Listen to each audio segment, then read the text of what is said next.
Okay, next chapter start करते हैं customs का। इंपॉर्टेंट है types of duties. First chapter में बेसिकली बेसिक कॉन्सेप्ट था जो हम लोग सीखे हैं वहाँ पे कि इंपोर्ट क्या होता है, एक्सपोर्ट्स क्या होता है, टैक्सेबल इवेंट्स, इंडियन वहाँ पे एक इंपॉर्टेंट था टेरिटोरियल वाटर्स के बारे में देखिए, कॉन्टिनेंटल जोन, उसके बाद एक्सक्लूसिव इकोनॉमिक जोन के बारे में देखिए हम लोग, इंडियन कस्टम्स वाटर्स, फिर गुड्स का डेफिनेशंस, बहुत सारे टर्म्स देखे, bill of entry, bill of exports, coastal goods, convince.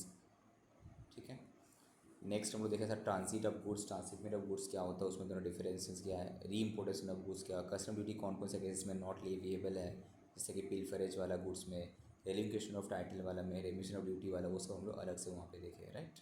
अब इस चैप्टर में जो है main important types of duty, custom में क्या क्या ड्यूटीज़ है बेसिकली, तो दिख रहा होगा यहाँ पे। कस्टम ड्यूटी में तुम्हारा एक इम्पोर्ट ड्यूटीज़ है as per first schedule of the custom tariff act. Export duty क्या होगा, second schedule of the custom tariff act, CTA।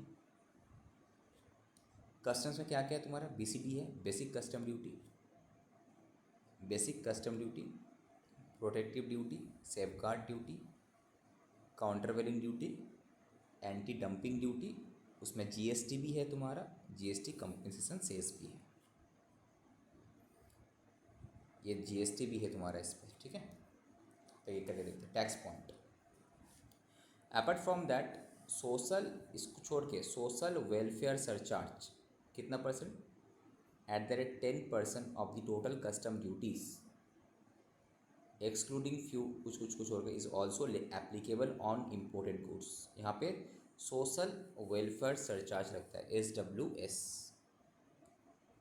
10% करके लगता है कस्टम ड्यूटी के ऊपर से। इनकम टैक्स में तुम्हारा रहता है सेकेंडरी, क्या था वो इनकम टैक्स में, एजुकेशन ये वाला सेस वाला, तो सिमिलरली यहाँ पे तुम्हारा 10% तुम्हारा बोलते 5% আছে নাকি 10% তো 5 লেখা ছিল, কোথায় 5 লেখা আছে, 5 তোমার নিচে মানে এটা कुछ नोट्स है, कुछ केस में अलग है तुम्हारा, ये अलग यहाँ पे दिखा है ना अलग से, 3% है, कुछ केस में गोल्ड सिल्वर वगैरह वगैरह वगैरह। Example number 2, goods of ₹1,00,000 has been imported, an applicable rate of basic custom duty कितना है, क्वेश्चन में बता देगा 10%। देन कस्टम ड्यूटी कैसे कैलकुलेशन होगा, सबसे पहले मेरा एसेसिबल वैल्यू कितना है, 1,00,000 है, जिसको ऊपर कस्टम ड्यूटी लगेगा, कितना लगे, इसके ऊपर 10%, तो कितना हुआ 1,00,000 का 10% 10,000। अब ये कस्टम ड्यूटी के ऊपर सोशल वेलफेयर सरचार्ज लग जाएगा 10%, तो 10,000 का 10% मतलब 1,000, तो टोटल ड्यूटी कितना पे करना पड़ेगा हमको कस्टम डिपार्टमेंट को, 11,000, ठीक है। However, for the purpose of computing this SWS, that is social welfare surcharge, following are not to be considered। क्या बोला है, सेफगार्ड ड्यूटी नहीं काउंट करना है तुमको, डायरेक्ट BCD के ऊपर आ जाएगा। Countervailing duty on subsidize article नहीं काउंट करना है, anti dumping duty, IGST compensation cess नहीं काउंट, डायरेक्टली तुम्हारा जो बेसिक कस्टम ड्यूटी था उसको ऊपर लग जाएगा, इन सबको ऐड करने का ज़रूरत नहीं है। सेफगार्ड ड्यूटी, CVD जिसको हम बोलते हैं, countervailing duty, anti dumping duty, IGST, तो इसको कब ऐड करेंगे, इसको कब ऐड नहीं करना है अभी, तुम कस्टम ड्यूटी के ऊपर अभी करना है, इसको काउंट नहीं करना है। SWS जो है इसके ऊपर कैलकुलेशन नहीं होगा, बोल दिया ना, how for the purpose of computing this SWS following are not to be considered.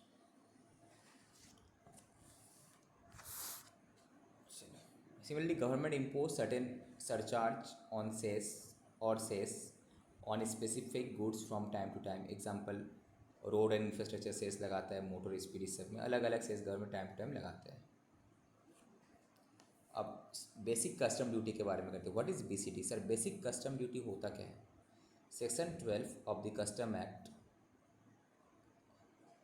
क्या बोला, ड्यूटी जो custom duty is levied as per section 12 of the custom act, इसका section 2 and section 2 of the custom tariff act 1975, custom act का section 12 and tariff act का section 2।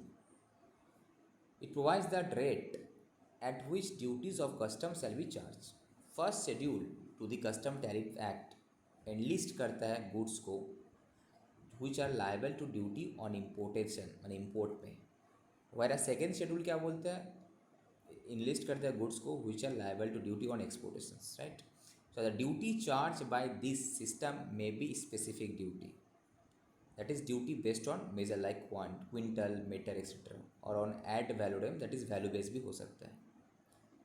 Further custom tariff act provides two type of basic rates. एक बोलते हैं standard rate of duty, दूसरा है preferential rate of duty. Standard rate of duty generally all the goods are liable to duty at this rate, जिसको हम बोलते हैं standard rate of duty. This rate is higher then the preferential rate of duty से ज़्यादा है, and this rate is mention in the fourth कलम of the schedule का fourth कलम में रहता है.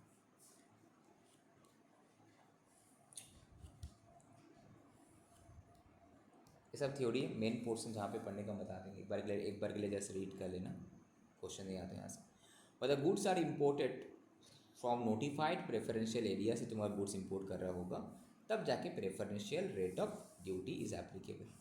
ये बेसिकली कंसेशनल रेट होता है, कम रेट रहता है कंपेयर टू स्टैंडर्ड रेट, कम रहता है.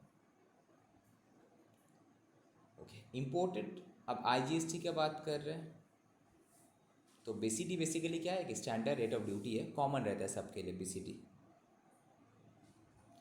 आईजीएसटी जैसे कि हम लोग जीएसटी में supply of goods and services में था, यहाँ पे इंपोर्ट में भी तुम्हारा आईजीएसटी लगेगा. तो any article which is imported into India shall be in addition be liable to IGST. उसमें इंटीग्रेटेड टैक्स भी लगेगा. IGST shall be levied at such a rate as leviable under section 5 of IGST Act 2017 on a like article on its supply in India. मतलब same type का article अगर India में रहता तो उसका जीएसटी का रेट जो होता तो उसी रेट पे लगेगा. For the purpose of this levying IGST the value कैसे करें sir, value of import article कैसे कैलकुलेशन करें, shall be determine as under. The value of imported articles जो डिटरमाइंड होगा under section 14 subsection 1 of the custom act 1962 और the tariff value of such article fix as the case में B.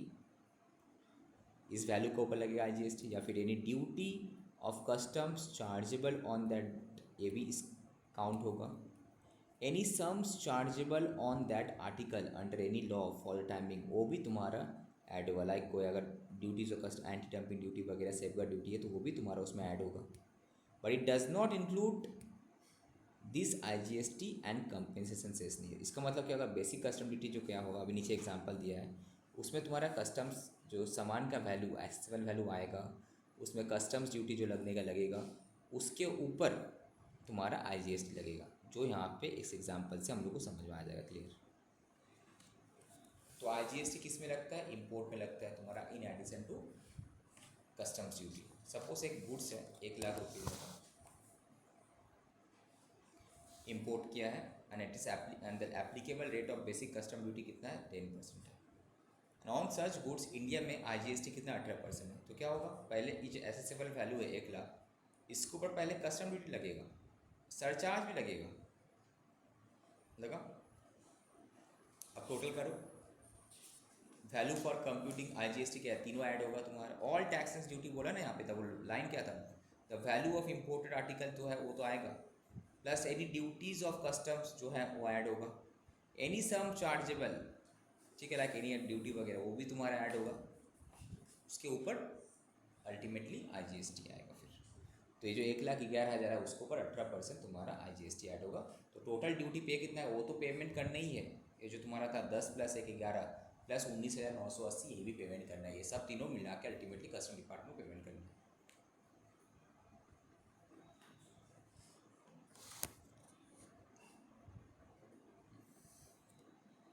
Tax point, why the goods deposited in a warehouse, मतलब हम goods को ware house में रखे, अभी तक हम क्लियर नहीं करवाए होम कंजम्पशन के लिए under the provision of custom act 1962 and are sold, पर उसी टाइम पे हम सोल्ड कर दिए to any persons before clearance for home consumption. Goods मंगवाए हम वेयर हाउस में रखे, अभी तक हम कस्टम ड्यूटी पेमेंट नहीं किया, हम किसी और को बेच दिए, अल्टीमेटली उस थर्ड पार्टी उसका कस्टम ड्यूटी देकर लेकर जाएगा. सेम चीज़ तुम्हारा इम्पोर्ट वाला केस में भी हो सकता है, और एक्सपोर्ट कर दिए under this act. The value of such goods for the purpose of calculating this integrated tax shall be कैसे होगा, but the whole of the goods are sold the value determine as per the this और the transaction value, जो ऊपर में अभी हम value calculate किए, ये जो इस तरह से वैल्यू है 1,11,000, वो, या फिर जो प्राइस से तुम बेचा ट्रांजेक्शन वैल्यू कुछ एवर इज हायर, उस रेट पे तुम्हारा IGST लगेगा। तुम जो ऊपर में वैल्यू कैलकुलेट किया जिस तरह से इंपोर्ट करके लेकर आए थे, टैक्स वगैरह लगा था, ये मेरा वैल्यू था फॉर कंप्यूटिंग IGST, या फिर तुम कितना में बेचा इसको, तो विच एवर इज हायर उस रेट में होगा। वायर पूरा नहीं बेचा, any parts of the goods is sold, in the proportionate value को हम प्रोपोर्शनेट करेंगे। सपोज 100 में से 50 टन बेचा, तो प्रोपोर्शनेट वैल्यू क्या था इंपोर्ट का हिसाब से, और उसका transaction value whichever is higher. कभी कभी GST कंपेंसेशन सेल्स भी देने पड़ता है। कुछ कुछ प्रोडक्ट है जो अगर हम लोग इंपोर्ट करके इंडिया का बाहर से लाते हैं तो GST कंपेंसेशन सेल्स भी उसमें चार्ज करता है। Like high end car, demerit commodities like pan masala, tobacco, ये सब अगर तुम परचेस करेगा तो उसमें कंपेंसेशन सेल्स भी लगेगा इंपोर्टर लेकर आने से। Now when such sales is leviable to any percentage of its value, the value of import article shall be aggregate of the following। ये कंपेरिजन सेल्स लगाने के लिए आपको वैल्यूशन चाहिए। अगेन ये सेल्स तो 1% है, सपोज 5%, कोयला में है 5%, तो ये 5% ऑफ व्हाट, वैल्यूएशन का कैलकुलेशन कैसे होगा। तो क्या बोला था, वैल्यू ऑफ द इम्पोर्टेड, जैसे अभी ऊपर में था वो आएगा, कस्टम्स आएगा, ये नहीं आएगा, बट डज नॉट मतलब सेम चीज़ GST का जैसा वैल्यूएशन किए थे सेम चीज़ यहाँ पे वैल्यूएशन होगा। फॉर एग्जाम्पल ये वाला में देखो, गुड्स था 1 लाख रुपये का, तुम्हारा बेसिक कस्टम लगा 10,000, IGST 18%, कंपेरिजन 28%। तो कैसे कैलकुलेट होगा, सिंपली एसेसेबल वैल्यू था 1 lakh, custom duty base BCD कितना लगा 10% 1 लाख का। अब इसी 10,000 के ऊपर फिर तुम्हारा क्या लगा, सोशल वेलफेयर सरचार्ज लगा 10%, तो मेरा वैल्यू फॉर कंप्यूटिंग IGST कितना 1,11,000 है। अब इसी 1,11,000 के ऊपर IGST लगेगा 18%, कितना आया। अब कंपेंसेशन सेल्स भी किसके ऊपर लगेगा, F वाला जो था, F वाला कहाँ गया, FD कहाँ गया, D टोटल एरा D, जो सेम अमाउंट के ऊपर 1,11,000 के ऊपर देखो ये भी लगा ना, सेम ही वहाँ 10%, यहाँ पे 28%। ठीक है, ऑनलाइन समझ में आ रहा है तुम लोगों को।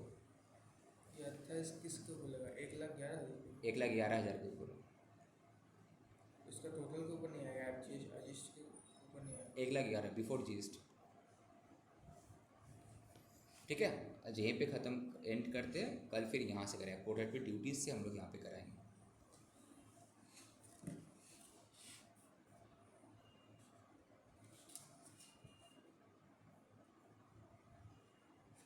रुक जाए, एंटी डंपिंग ड्यूटी अगर हम करा देते हैं तो तुम्हारा हो जाता है। रुको तो इसको ख़त्म ही कर दे, जरा सा है 2 पेज का, फिनिश कर देते हैं। प्रोटेक्टिव ड्यूटीज़ ये थ्योरी है, जस्ट रीड करके जाना, क्वेश्चन प्रैक्टिकल नहीं आता है। प्रोटेक्टिव ड्यूटीज़ कभी कभी लगाता है किस लिए, in order to protect the interest of any industry. Suppose तुम ये इंडस्ट्री मेरा इंडिया में है, अगर सबको इस प्रोडक्ट का इंपोर्ट करने लगेगा तो मेरे इंडिया से तो कोई परचेज ही नहीं करेगा मेरा कस्टमर लोग इंडियन, तो उसको तो क्या होगा, तो इसके लिए जानबूझ के गवर्नमेंट उसका ड्यूटी को बढ़ा सकता है, तो प्रोटेक्टिव ड्यूटी उसको बोलते हैं हम लोग यहाँ पे। सेम सेफ गार्ड ड्यूटी क्या है, it's condition to impose where central government को लगता है that an article is imported into India in increase quantity, बहुत ज़्यादा क्वांटिटी में जानबूझ के इंडिया में इंपोर्ट किया जा रहा है। ठीक है, तो इससे क्या होगा, मेरा लोकल कस्टम, मेरा मैन्युफैक्चरर लोग, लोकल सप्लायर लोग का नुकसान हो जाएगा ना, फ़ायदा जितना इंपोर्ट करेंगे सामने वाला कंट्री का फ़ायदा होगा, तो सच उसको हम लोग क्या कर सकते हैं, उसका रेट वगैरह बढ़ा सकते। एंड सच आर्टिकल जो इम्पोर्ट किया गया, it is a serious injury to the domestic industry में मेरा ख़राब कर सकते डोमेस्टिक इंडस्ट्री, तो उस केस में हम लोग वहाँ पे बढ़ा सकते हैं safeguard duty. In the following conditions, if the following conditions are satisfied then safeguard duty shall not be imposed. कब बोल रहा है, such article is originating from a developing country, अगर कोई डेवलपिंग कंट्री से आ रहा है तो ओके, ठीक है, fine. And aggregate import from country व countries shall not exceed, and उस कंट्री से जितना भी माल मेरा इंडिया में आया 1 साल में, उसका इम्पोर्ट 3% कितना, when the article is originating from one developing country, तो वहाँ पे the share of imports of that article from that country does not include 3% of the total import of that article into India। उस type का article का India में जितना भी आया तो उस कंट्री से 3% से आया। अगर डेवलपिंग कंट्री से मोर देन 1 डेवलपिंग कंट्री से आ रहा होगा तो 9% वाला लिमिट है तुम्हारा। अब आ जाते मेन, हम इस पे एंटी डंपिंग ड्यूटी में आ जाते हैं। सब छोड़ो, इसमें इंपॉर्टेंट है anti dumping duty. Anti dumping duty,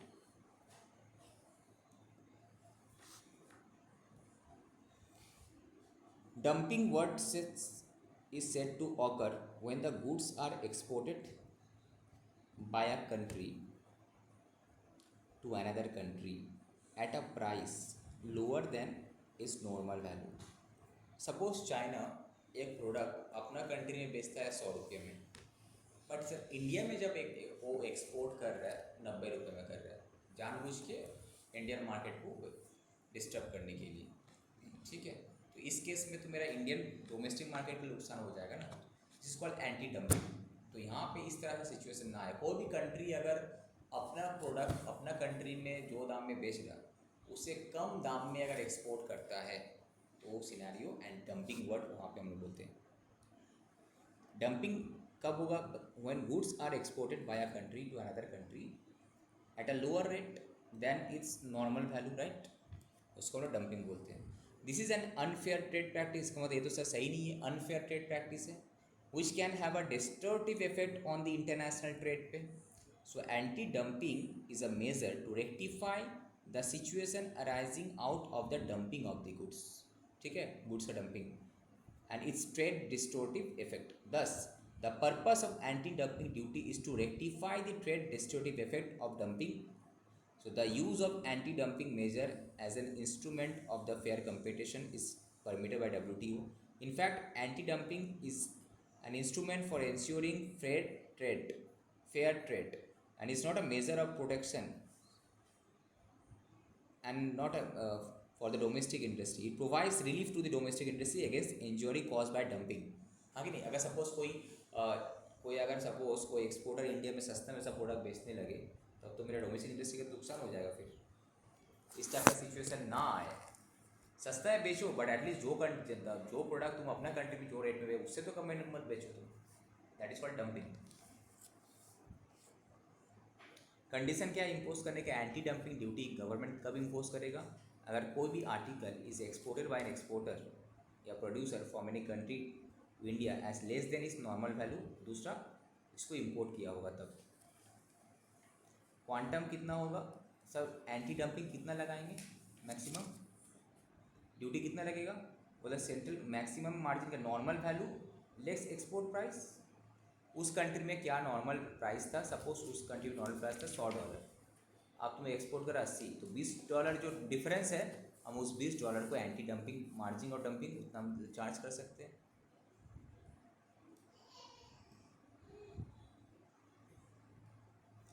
export price in relation to an article means, यार यहाँ पे एक्सपोर्ट प्राइस का क्या है बोलने मांग रहे? एक्सपोर्ट प्राइस क्या होता है? Means the price of the article exported from the exporting country to India. Normal value मतलब उस कंट्री में जो नॉर्मल कोर्स ऑफ बिजनेस में जो जिस रेट में माल बिकता है, नॉर्मल वैल्यू है। अब ड्यूरेशन ऑफ इनको कितना साल लगा सकते हैं हम? 5 साल तक इम्पोज कर सकते हैं duty from the date of its imposition तक, फिर 5 साल तक कर सकता है अनलेस रिवोक, जब तक उसको कैंसिल नहीं करता government. However if the central government in a review is of the opinion that cessation of such duty is likely to lead the continuation of the recurring, अगर फिर से होगा तो उसको फिर बढ़ा भी सकता है। अब डायरेक्ट सम समझो, एग्जाम्पल नंबर 1 में आ जाए, पेज नंबर 282। तो टाइप ऑफ ड्यूटी में क्या देखा सर? एक बेसिक कस्टम ड्यूटी है, सोशल वेलफेयर सेस है, फिर तुम्हारा देखिए हम लोग सर एंटी डंपिंग ड्यूटी के बारे में देखो जो इंपॉर्टेंट है, बाकी वो सब जो था तुम्हारे एक्स्ट्रा ड्यूटीज़ है। अब फिर IGST है, फिर GST कंपेंसेशन सेस भी है। IGST जो है तुम्हारा सब ड्यूटी कस्टम का सब कुछ लग जाने के बाद जो वैल्यूशन है वो उसके ऊपर लगेगा। यहाँ पे सपोज एक कम्युनिटी है is imported into India from a country covered by जो भी है फॉलोइंग पर्टिकुलर्स देखा गया। Assessable value for living basic custom duty बता दिया 12,62,500, तो ये मेरा एसेसेबल वैल्यू जिसके ऊपर कस्टम्स लगेगा BCD basic custom duty 12,62,500। Quantity import कितना किया हम? 500 kgs। बेसिक कस्टम ड्यूटी कितना बोला है? 10%, तो इसका 10% लगेगा यहाँ पे, ठीक है। अब सोशल वेलफेयर सेस भी लगेगा, किसका? टैक्स के ऊपर टैक्स, तो ultimately landed value imported goods का मेरा इंडिया में कितना हुआ, लैंडेड वैल्यू 14,01,375 अभी तक फिलहाल ही। As per the notification the anti dumping duty भी बोला है लगेगा कितना, equal to the difference between the cost of commodity, calculate करेंगे हम लोग $50 करके थामेंगे, एक्सचेंज रेट 1 kg का दाम ₹50, एक्सचेंज रेट इतना, and the landed value of the commodity as imported. तो हम देखेंगे कि कितना होना चाहिए बेसिकली 500 kgs इंटू $50 इंटू ₹70, तो कितना होता है $50 500 kg, तो इतना डॉलर हुआ इंटू 70, दैट इज मेरा मार्केट वैल्यू होना चाहिए था 17,50,000, that should be the normal value जिसमें यहाँ परचेस होना चाहिए, बस सामने करने वाला जो है एक्सपोर्ट करना चाहिए, बट वो एक्सपोर्ट कितना सस्ता में कर रहे ना, कितना 14,01,375। तो एंटी डंपिंग कितना ले में हम लेंगे, तो मेरा एंटी डंपिंग मैक्सिमम कितना करेंगे, याद है क्या था, normal value minus export price, तो ये मेरा एक्सपोर्ट प्राइस है ना, यही इसी में तो हम एक्सपोर्ट करके लेकर आ रहे हैं, और ये तुम्हारा क्या है नॉर्मल वैल्यू है, तो दोनों का डिफरेंस, तो तुम जितना कम में दिया था लेकर आया था उतना यहाँ पे एक्स्ट्रा तुमसे गवर्नमेंट एंटी डंपिंग ले लिया, तो अल्टीमेट घुमा फिरा के 17,85,000 हो गया, कंपटीशन खत्म, ठीक है। अब तुमको जा क्या होगा, IGST लगेगा, IGST किसको पर लगता है, जो फाइनल जो वैल्यू लिया तुम, ये सब कुछ कस्टम के बाद 17,50,000 होगा इस केस में, 17,50,000 के ऊपर 80% लगेगा। अब यहाँ पे इस क्वेश्चन में तुम्हारा GST कंपटीशन से स्थान ही रहता तो देते उसी के ऊपर, उसी वैल्यू के ऊपर। वो तो कौन से वैल्यू पर होता है, लैंडेड कोई लैंड नहीं, जो फाइनली तुम्हारा वैल्यू आया, value for a living IGST, यहाँ पे एंटी डंपिंग ड्यूटी आया कोई पिक्चर में बोल के, अदरवाइज तो 14,01,375 ही होता। तो एंटी डंपिंग ड्यूटी मैक्सिमम कितना लग सकता है, normal market value minus export price.